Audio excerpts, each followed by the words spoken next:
the dominoes falling is a good metaphor. It's, if you got 100 dominoes, you knock the first one, they're all going to fall. That's just physics. So how do you stop that? How do you stop that crisis? Well, you truncate, you drop a steel wall between two dominoes, and this one hits the wall and this one's still standing.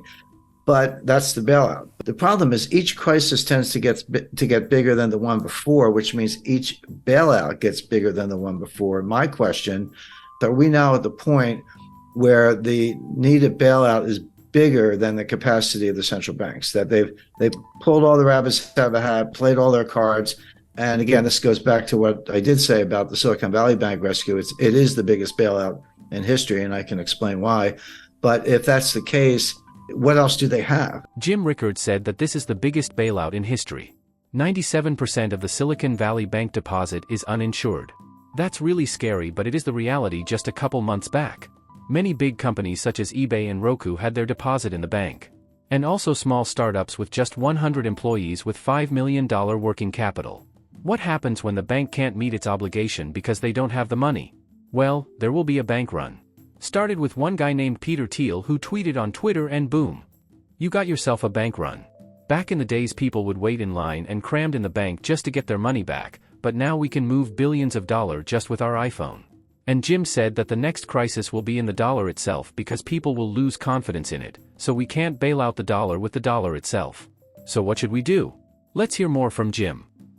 So now we're dangerously close to the point where, as the crisis gets worse, it's no longer, oh, gee, let's wait for the Fed to bail it out, or let's wait for the ECB to bail it out. You get to the point, I think we're there, where you say, no, these guys actually can't stop it. And you lose confidence in the currency itself. It's the dollar. The crisis is the dollar itself, and the euro, goes along with that. And then that's the crisis. And there's no way to bail out a dollar crisis with dollars, because you're just pumping more of what people have lost confidence in. And then, then where do you go? And there are good answers to that. We've seen it again. We've seen it all before. This is big. It's not over. The regulators will attempt more bailouts, but we're at the point where I think you can start to question the regulators themselves. Let's go back to Brazil, Mexico, Argentina, the Latin American debt crisis, broadly defined of the early 1980s. That played out, the intense phase lasted about 3 years, 82, 83, 84. It wasn't until 1990 that we got around to Brady bonds, which were the ultimate refinancing technique. But the intense period lasted about 3 years. Come forward to 1998, long-term capital management. That was about 3 months. That was July, August, September 1998. SVB was 3 days or less. It was like Wednesday, Thursday, Friday, and done. And I talked to a guy. I know no reason to mention names, but runs one of the largest endowments in the world. And he said, Jim, we moved. We were moving $8 billion out of Silicon Valley Bank, and we got the wire transfer request in, but we didn't know, because you get to close business Thursday. We didn't know until Sunday that the money was going to move. We got a confirmation on Monday. We didn't end up moving the money, but there was about a 48-hour period there from Friday to Sunday when no one knew that the wires had been completed. The recipients didn't have them. It was just in limbo, and it worked out. One of the big crypto promoters, they had $3 billion in Silicon Valley Bank. And they talked about, all these small entrepreneurs and startups, they got 100 employees and $5 million in working capital, and that money's gone and they're all going to fail. There was something to that. But the fact is, you had Roku, Cisco, eBay. I mean, there were huge companies with multi-billion-dollar deposits in that bank. It wasn't all a bunch of little guys. So, but yeah, you can. In the old days, you had to line up around the block, and maybe it was raining. You're standing there in the rain, waiting for your turn to get up to the tower. Now you can be in line at McDonald's, with your cell phone, and just a couple hits, QR code, and boom, $10 million is gone. And what Peter Thiel did, and he was right. I mean, I'm not criticizing him. He got his own money up, but he sent out like an SOS to Silicon Valley. He said, all of you, whoever you are, get your money out now. And a lot of people did, and that was that $40 billion. So the time frame is becoming more compressed because of technology. You're exactly right about that, which means that the response function has to be equally compressed, or else you are going to have all the consequences of an honest to goodness global financial crisis. Imagine you're a small business with a working capital of over $250,000. And then some weird thing happened and you can't get your money out of your bank. Let's imagine this frightening scenario happened. What is the most likely to happen is, your money might be gone. It's not frozen or suspended, it's gone. And it's not just in theory, it's already happened. You can hear it directly from Jim Rickards himself. And I'm not sure if everyone knows the sequence, but on Friday night, March 10th, the FDIC took over Silicon Valley Bank. And they issued a press release. And they said, here's what we're doing. We're taking over. We're putting it into what's called a receivership. Anyone with $250,000 or less, your deposits are fully insured. No worries. You'll have your money Monday morning. And over $250,000, your deposits are gone. They didn't say frozen. They didn't say suspended. They said gone. And they gave you a receivership certificate, basically an unsecured printed up IOU from the FDIC, but not money.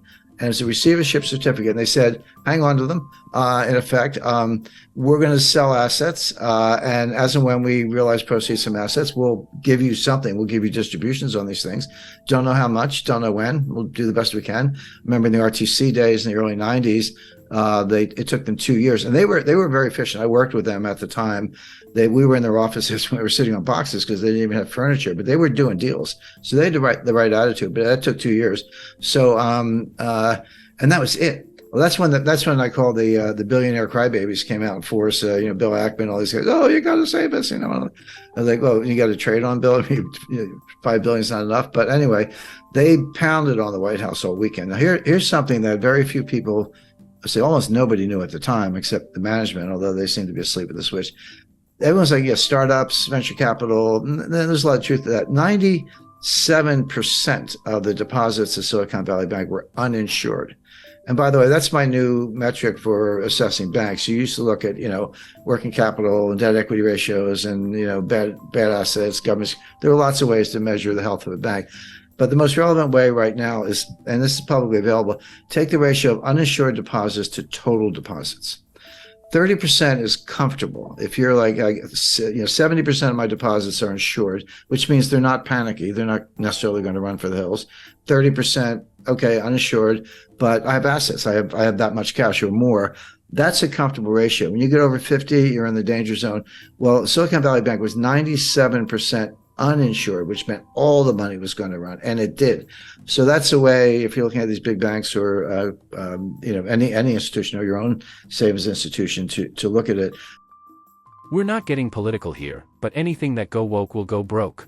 SVB invested a lot of their customers' money, well maybe 97% of them, into what Jim Rickards called a green new scam projects, like investing in wind turbines, new battery technologies, electric cars, etc. The point is there's a lot of government subsidies and corruption in the so-called ESG investing. And your money is in a high-risk position if your bank is invested in these projects. But Silicon Valley Bank was a climate bank. Were they investing in startups? Yes. Were they investing in technology? Yes. But these were climate. These were green new scam startups looking at, battery technology, chemistry, physics, to try to make a better battery. But not much improvement in the battery in 200 years, but they're working on it. Wind turbines, other sustainable fuel alternatives, et cetera. Again, I'm not do that if you like, if that's your field of research, but so much as is subsidized by the government and then further subsidized by Silicon Valley Bank.